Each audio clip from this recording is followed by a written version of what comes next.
Why, hello there. It's Ramsey Dewey over here in Shanghai, China. Welcome to another edition of Q&A with the Coach. Today we have a question from our friend Colin Hamilton, who says, "Hey Ramsey, I have a question." Great way to preface a question. About an aggressive sparring partner in my Jujitsu class. He just started, and when we were rolling, he was just sitting out. And I remembered how awkward I felt my first day, especially since I haven't been doing Jujitsu for too long. So I asked him to roll.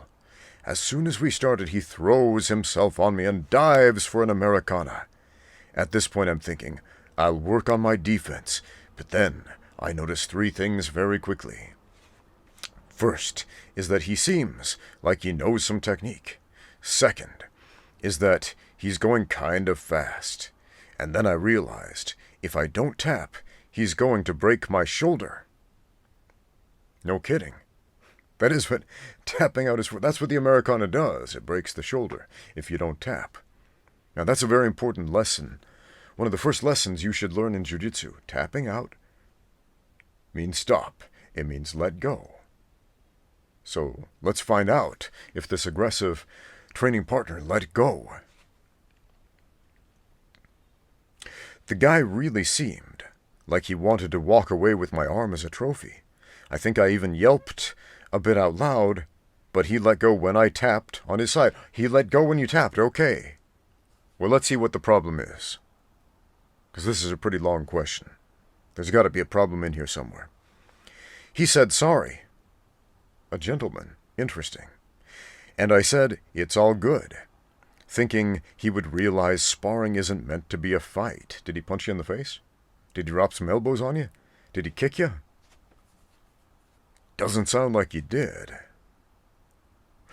So we reset, and he does the same thing, cranking on my head like he's cracking a walnut. Now, since it's Jiu-Jitsu, and I assume you're probably working within the parameters of, say, IBJJF rules, neck cranks are illegal under that rule set, so okay, maybe he crossed a line there.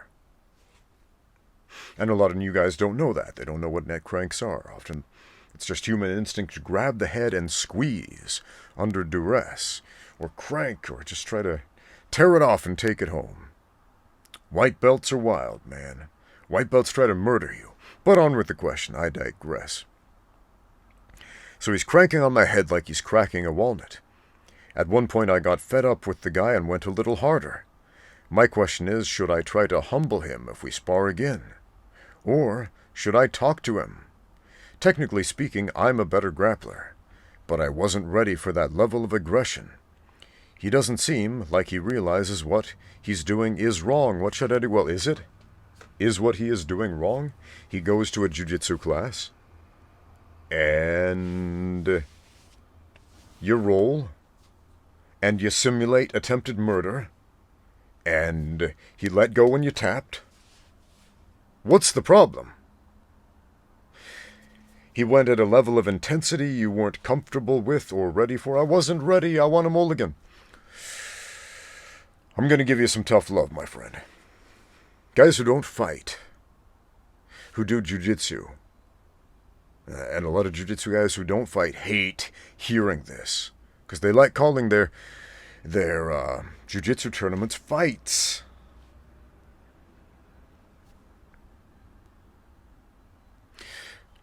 Guys who don't fight, who haven't participated in a fight where you can get knocked out, let's call it that, where you can get kicked in the head, punched in the jaw, and laid out flat and put into a coma, and experience some serious injuries like that, where bad intentions are at play, where you are attempting to incapacitate that other person by any means necessary. Most jiu-jitsu guys do it as a hobby, and they never even imagine themselves in an actual fight, right? So jiu-jitsu guys who don't fight, especially beginners, buy into this keep it playful mentality that Henner and Hiron Gracie have promoted on the internet. Keep it playful. And there's a time and a place to keep it playful, sure.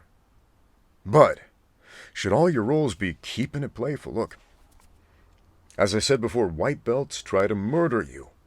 They try to murder you. They will do everything that's illegal. They will bite, they will scratch, they will claw. Sounds like none of that happened. The guy squeezed your head. He went faster than you, and he caught you with a submission. And you say, I'm a better grappler. Okay? What should you do next time? Should you talk to him beforehand and say, badly done, you shouldn't go fast, you shouldn't use your muscles, you shouldn't use your speed, you shouldn't use your athleticism, young man. Shame, shame. You shouldn't surprise me like that. Bah!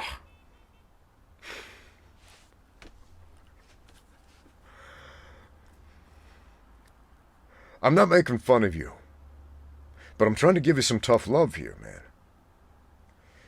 Jiu-Jitsu is a combat sport. You're training to learn to control somebody who doesn't want to be controlled. And you got a wild guy who doesn't want to be controlled on top of you, who's able to break you if you're not paying attention. Why aren't you paying attention? You should always be paying attention. Now, when I go into a roll with somebody new, I like to feel them out, see what sort of intensity they want to play at. If they want to go hard, I'll go hard back. If they want to go, light and technical, maybe they're a little guy, maybe they're new, maybe both. Maybe it's somebody I could squash without trying. I'll play with them a little. I'll let them work a little bit. And sometimes they start out like that and I let them work a little bit. Then they try to squash and kill and murder. And that's okay, because it teaches you stuff. Man, I got tapped out by a white belt. Last week I was rolling in a Jujitsu class. And, I like to work positions I'm uncomfortable with the white belts. Because that's an opportunity to do it. And I'm rolling with this pretty big guy, and I'm like, okay, I'm going to play some parts of my game I'm not as comfortable with. Because I can afford it here. And in this particular situation, he managed to work into a sprawl control position, grabbed my collar, and strangled me. And I start tapping, and he just keeps going harder, and I start tapping bigger, and he keeps going harder, and I tap as big as I can, and eventually he lets go and he says, oh wow, that actually worked. I didn't believe it. You actually tapped. I was like, yeah, I actually tapped. Now, I could have got all mad and been like, oh, bro, you should have tapped. You should have let go when I tapped. But I understand where he's coming from, right? Because I know how to tap early. Because I've been in this situation a lot. A lot of people, when somebody with more experience starts tapping, they don't let go right away because it doesn't register. They've never been in that situation before, and they don't believe they can be in that situation. And so they just keep going harder and harder and harder. And so, should I have tried to wallop the guy in the next round? Man.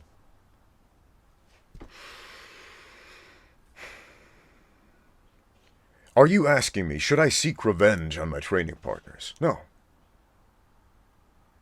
Seek better Jiu-Jitsu skills. Seek better control. And you know what this is? The sound of tapping. That's the sound of learning. It should be. And if you're not learning every time you tap, dang, stop wasting your time on the mat.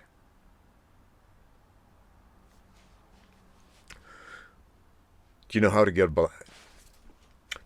black belt in Brazilian Jiu-Jitsu? Do you know how to do it? And you might think, well, you keep showing up to class until eventually they give it to you, and there's something to say for that, but I'm going to tell you something a little bit different. How to get black belt skills. Forget about the belt. Belts are worthless. Skills are not. And your goal should be acquire skills. Acquire the skills of a black belt, right? How do you do it? You tap out 1,000,000 times, and you learn 1,000,000 lessons. So take this as a transformative experience for yourself instead of trying to make it into a revenge fantasy about the guy who went too hard and went too fast and made you uncomfortable and made you lose your pride and tap out to an Americana that you feel like you're better than.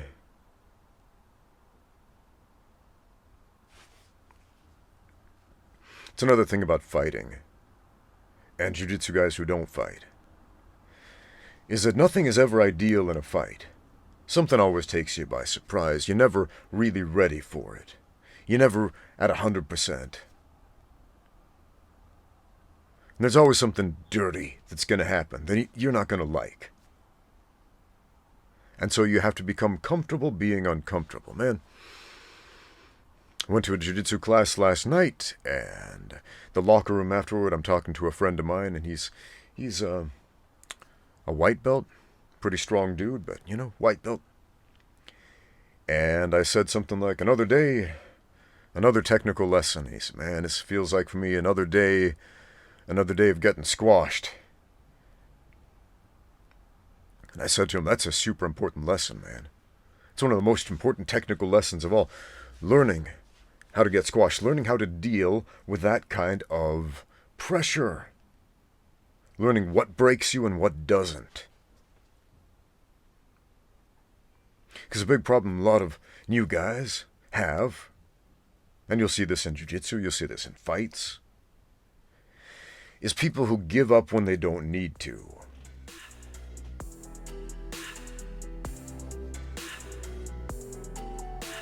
Thanks for watching. Now get out there and train. Brought to you by xmartial.com. Use my code Ramsey10 for 10% off everything. That's xmartial.com. High quality training gear and fight apparel.